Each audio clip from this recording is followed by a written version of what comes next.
Agora a gente vai falar de campo visual. Pô, campo visual, que por mais que eu tenha um espelho, eu tenho que estar mais ou menos na frente dele. Ou seja, para poder me enxergar. Né? Se eu for andando pro lado, eu vou saindo. Vocês podem até pensar aí na câmera do celular como sendo um espelho, né? Então, se eu for chegando pro lado, vai chegar um momento que eu saio do campo visual de vocês. Não é verdade? Eu deixo de aparecer na tela, né? Digamos que eu fui pro lado, eu parei de aparecer. Por quê? Porque eu vou saindo desse campo visual. O campo visual é uma região, né, onde você consegue visualizar. Por exemplo, se eu tiver um objeto, um espelho, não necessariamente eu tenho que estar na frente dele, aí depois você pode fazer o teste em casa, né? Mas igual o filme de ação, né? Que aí o policial, para ver os bandidos, coloca um espelhinho assim, ó, e ele vai olhando, né? Até encontrar o bandido lá do filme, né? Porque ele tá procurando, apesar dele não estar fazendo parte do campo visual, mas ele consegue olhar pelo espelho, né? Uma certa região, para ver se esse bandido está naquela posição ali do espelho. Não é verdade? Não é isso que ocorre? E a gente vai entender como é que esse campo visual é formado.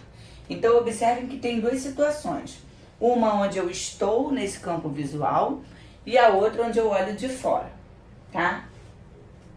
Então, primeiro eu vou fazer como se eu não fizesse parte do campo visual. Então, eu estou aqui, eu sou o objeto, tá? E o meu espelho, ele vai estar aqui.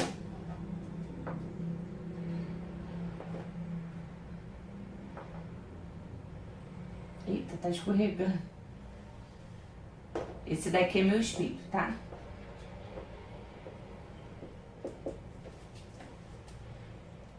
Aí, como é que eu faço para determinar o campo visual? A gente sabe que os feixes de luz, eles seguem linhas retas. E eu sei que quem vê as coisas não sou eu não vejo nada. Quem vê é a minha imagem. Então, primeiro eu vou ter que pensar na minha imagem. Então, eu vou imaginar, né? Se eu tenho aqui, ó, vou tipo prolongar esse espelho. Pera aí. Eu vou tipo prolongar esse espelho aqui, tá? Para poder saber, para eu conseguir determinar aonde está a minha imagem. Então, se eu tô a uma distância de 10 centímetros, né? Vou botar 10 centímetros aqui para baixo. Então, a minha imagem vai estar aqui, tá? Aí, como é que eu vou determinar esse campo visual? Como eu acabei de falar para vocês. Quem vê não sou eu, quem vê é a minha imagem. Então, eu pego sempre as extremidades do espelho e traço retas. Então, se a minha extremidade do espelho é aqui e a outra é aqui, eu vou traçar duas retas a partir da minha imagem. Uma para essa extremidade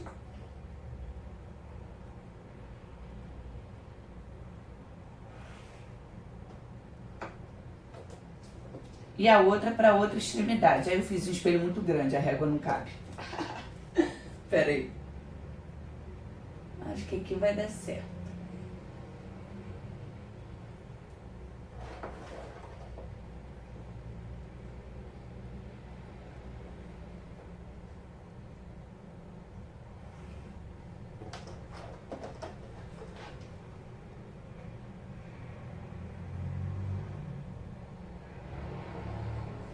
Bom, então o meu campo visual vai ser toda essa região aqui, ó.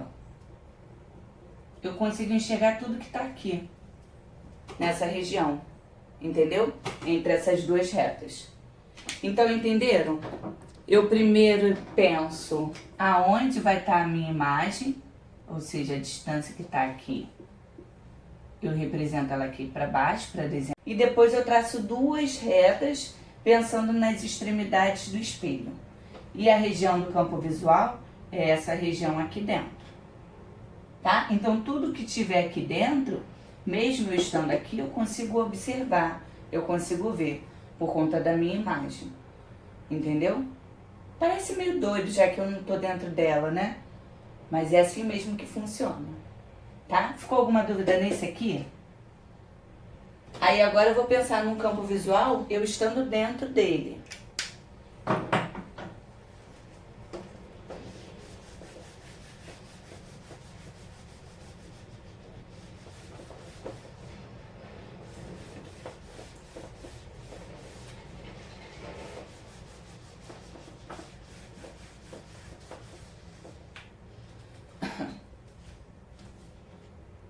Gente, só ver se tá tudo certinho aqui.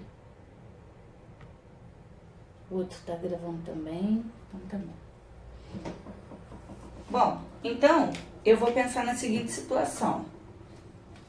O meu espelho agora ele tá aqui. Vou fazer um espelho menor, né? E o meu objeto tá aqui. Aí o que eu vou pensar, né? Se eu estou a 15 centímetros do espelho,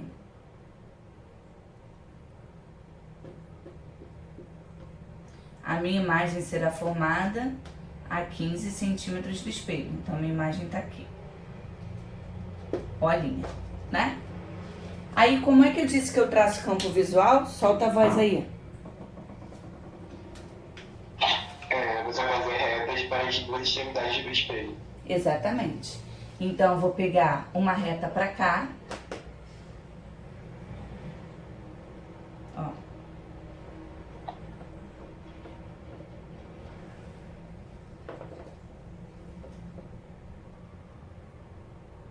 E a outra reta pra cá.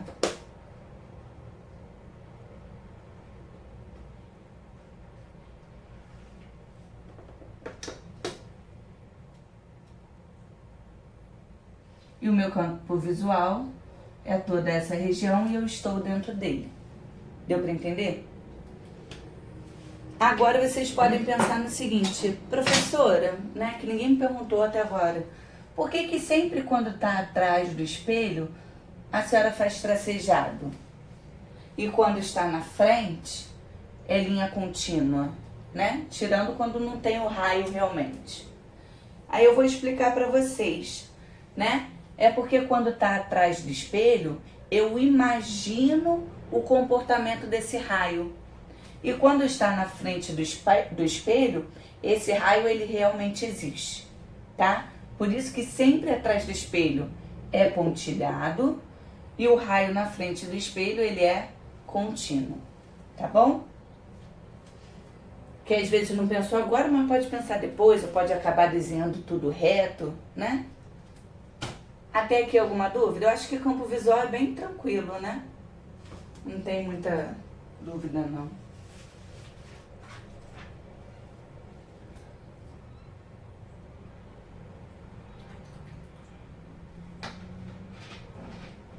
Bom, uma observação importante que o livro de vocês não fala.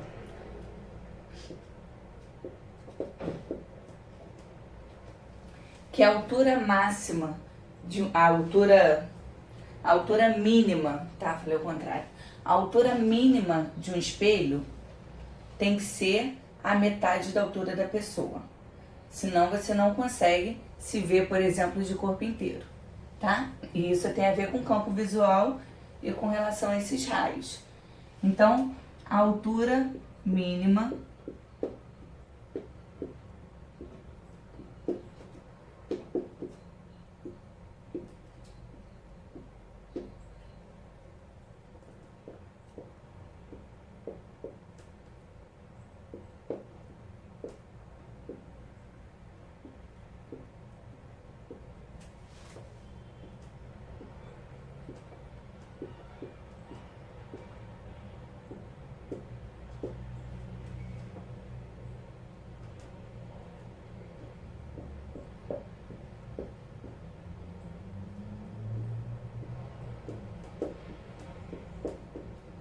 Então, se você quer ver um objeto inteiro, o seu espelho tem que ser no mínimo a metade do tamanho dele. Senão você não consegue ver, tá? Gente, é engraçado descontrair um pouquinho, né? A gente representa a altura por H, né? Às vezes eu vou escrever a altura, eu ponho o H na frente, porque eu tô pensando na representação matemática, né? Aqui mesmo eu fui escrever a altura, eu comecei com H. Aí eu apaguei e escrevi normal. Amada. É sério, é porque é o costume, né? Ô, professora, você foi falar isso, aí eu não tinha escrito ainda. Você acredita que eu botei o H só porque você falou? É, mas vai ficando na cabeça. Aí vocês vão ficando doidos igual a mim. Professora, Oi. uma dúvida. Você disse que o espelho tem que ter a metade do tamanho da pessoa, certo? Sim. Mas se o espelho for pequeno e a pessoa estiver tipo, muito distante dele, de certo modo ela consegue se ver, sabe? Tem aquele negócio meio doido, sabe, de espelho, né? Mas aí você tem que pensar que eu tô me referindo a uma altura razoável, uma distância razoável, né? Se ele for menor do que a metade da altura do objeto, pô, tu vai ter que estar muito, muito distante mesmo. Entendeu? Tipo, se você pegar um espelhinho de bolsa de mulher, desse tamanho aqui, imagina se vendo aqui, tu não vai nem conseguir enxergar você ali. Entendeu? Então, tipo assim, vai ter que ser a metade da altura do objeto, você pensando numa distância razoável, tá? Senão você não consegue nem enxergar o que está sendo reproduzido no espelho, tá? Se for menor do que a metade da altura, você vai ter que chegar a uma distância tão grande que você não consegue nem se ver. Entendeu? Entendi. Aí, pra finalizar a aula de hoje, a gente vai falar sobre a associação de espelhos planos.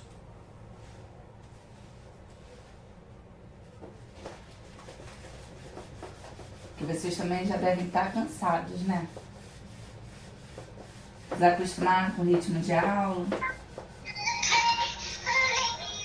Isso, põe a musiquinha aí pra alegrar a gente.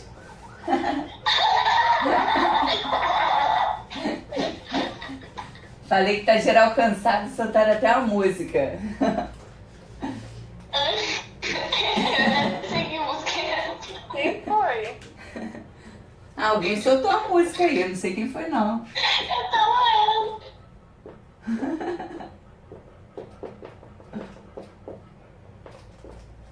Associação de espelhos planos.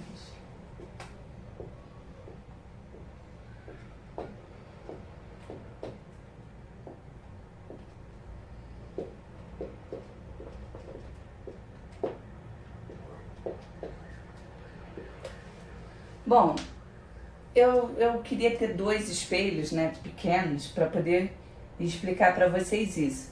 Mas eu acho que vocês já devem ter visto, né, que se a gente coloca 2 espelhos planos numa certa inclinação, eles formam mais imagem do que apenas aquela que você está acostumado a ver, não é verdade? Isso por conta de tudo que a gente já viu, dessa simetria e coisa e tal. Mas existe uma fórmula para você calcular a quantidade de imagens formadas em um espelho plano, quando eles estão associados com uma certa inclinação. E provavelmente vocês já fizeram também de colocar, né, 2 espelhos um em frente ao outro e observar que formam diversas imagens. Na verdade, esse tipo de associação, quando eles estão paralelos, né, vão formar infinitas imagens. Porque imagina, né, você está aqui, aí tem um objeto aqui no meio. Aí esse objeto está sendo refletido aqui. Então tem essa imagem. Aí esse objeto está sendo refletido aqui. Aí essa imagem está sendo refletida aqui. E essa imagem está sendo refletida ali. Então, formam-se infinitas imagens, tá? Aí no livro de... É igual quando vai em provador de roupa. Se tiver um espelho de frente ao outro, Sim. Ou às vezes tem provador de roupa que põe 2 espelhos, né? Um aqui e um aqui. E você observa que forma muito mais do que 2. Porque tu pensa o quê? Se eu sou uma pessoa, tenho um espelho aqui, outra aqui, vai formar uma imagem aqui e a outra imagem aqui, né? Mas não, porque essa imagem, ela também vai ser formada na imagem do outro espelho e vice-versa. Então, por isso que forma uma certa quantidade de imagens, tá bom? Aí no livro de vocês, ele até mostra, né? Aqui tem a girafa, não sei se dá pra vocês verem direito. Aí a girafa tá aqui e você observa que tem 3 imagens sendo formadas.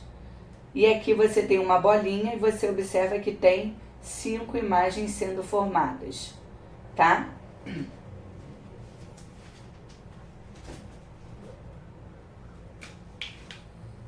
Bom, para você calcular isso, a fórmula é a seguinte: N é igual a 360 sobre alfa menos 1, tá? Onde N vai ser o número de imagens.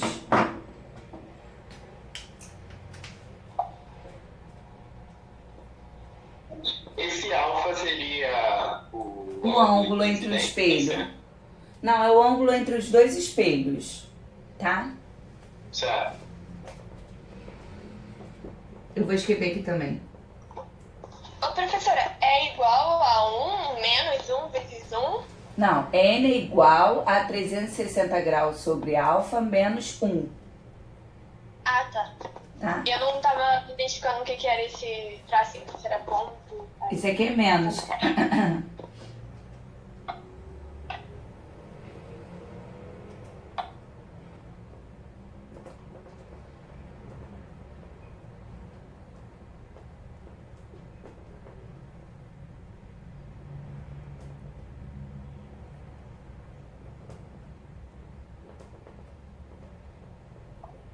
Professor, só esse ângulo formado entre os 2 espelhos. Por exemplo, se eles estiverem paralelos, um está na minha frente e o outro está